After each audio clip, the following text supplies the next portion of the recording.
Voters in Pennsylvania's 18th congressional district headed to the polls tonight for this special election that pitted Republican Rick Saccone and Democrat Conor Lamb against each other.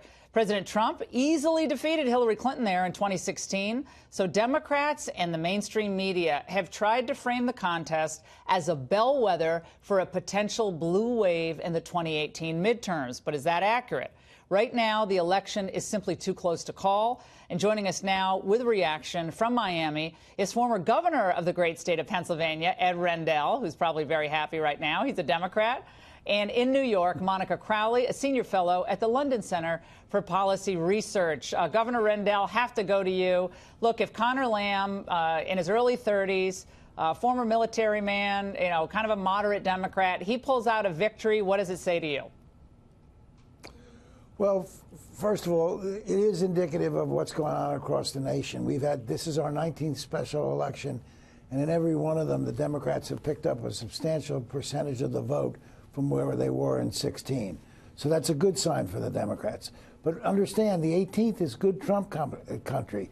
The president has a 51% favorable rating, according to the Monmouth poll, in the district.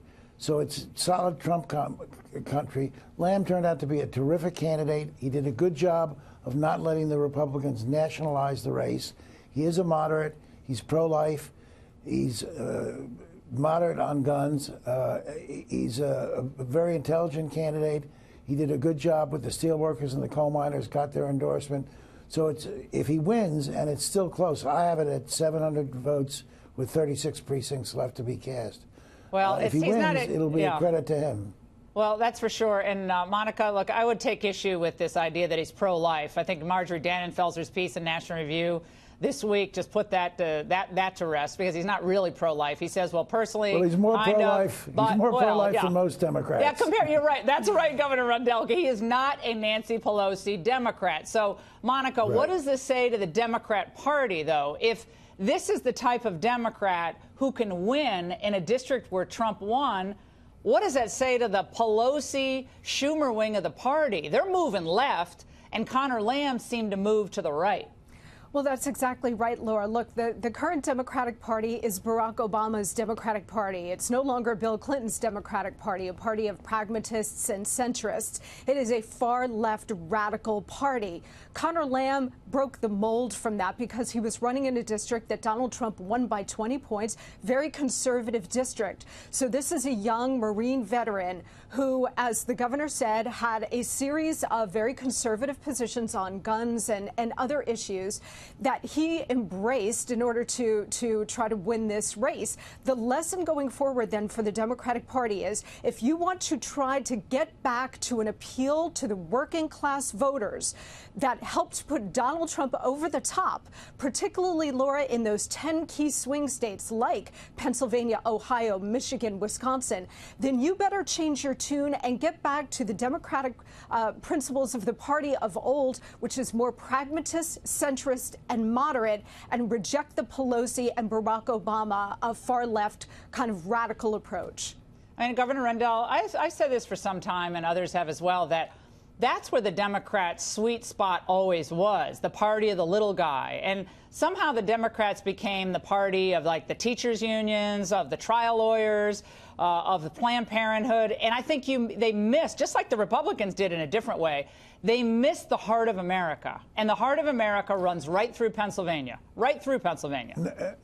No question, you're right. The core values of the Democratic Party going back 50 years are values that most Americans agree with, and we've gotten away from them. We play identity politics. It isn't good. And I tell my progressive friends, I said, Conor Lamb will cast a very important vote, and the vote that you should care most about, and that's for the next Speaker of the House. Whether it's Nancy Pelosi or somebody else, if it's a Democrat, we can bring legislation to the floor that we can't get to the floor now. That's the single most important thing. And if we want to be a party that really controls, we have to understand that, and our progressive wing has to understand it most of all. Well, you think of the alarmism over Trump's tariffs, for instance, and both Saccone and Lamb gave, fairly decent support for the idea of tariffs, if not as broad-based as Trump's. But then you think of the caterwauling we heard from both the establishment Democrats, some of them, and the establishment Republicans, more so the Republicans. It just shows you this is why Trump won in Pennsylvania, because he's for bringing back manufacturing that both Democrats and Republicans, Obama and Hillary, and Republicans had said we're never going to get those jobs back. And that was an insult to the voters of Pennsylvania, Ohio, Wisconsin, Iowa, and beyond. And so if I'm a Democrat watching this tonight, I don't care if you're living in California or you're living in Wisconsin or Ohio. Conor Lamb, if he pulls out this narrow victory, they've got to look at this and say, wait a second, we better re-examine where we are in a whole host of issues. I know the country's different in places, but to me, that was Trump's recipe for success, and it can be the Democrats' recipe for success. Monica? Remember, Laura, that Donald Trump essentially created a new winning coalition, sort of like what Obama did in 2008. Donald Trump turned everything upside down. He essentially was the first post-ideological president. So he takes positions that are not traditionally Republican, even though he won as a Republican president. That kind of cross-current appeal to the working class voters on all sides that have felt ignored by the elites in the Republican establishment, the Democratic establishment. They felt for a long time that their wages were not increasing. They couldn't get decent jobs. They were in the industrial Rust Belt, particularly in the Midwest, states like Pennsylvania, and Donald Trump gave them a voice. He spoke to them. And you know what? Because he's post-ideological, he is solutions-oriented. He is not ideologically based. He is solutions-oriented. So if you're a Democrat and if your candidate pulls us out in this district, the lesson is to reject the far-left approach that was begun by Obama and perpetuated by Nancy Pelosi and the other radicals that are controlling the Democratic Party. Their eyes should be open tonight, and they should see, even if they lose, this is a very close race, they should see that the path to electoral success does not go through far-left radicalism. Governor Rendell, got about 15 seconds. Let's say Saccone had run as an establishment Republican, not in favor of tariffs. Where do you think this race would have been tonight? Again, we don't know where it's going to turn out, but don't you think Conor Lamb would have been ahead like 10 points at least?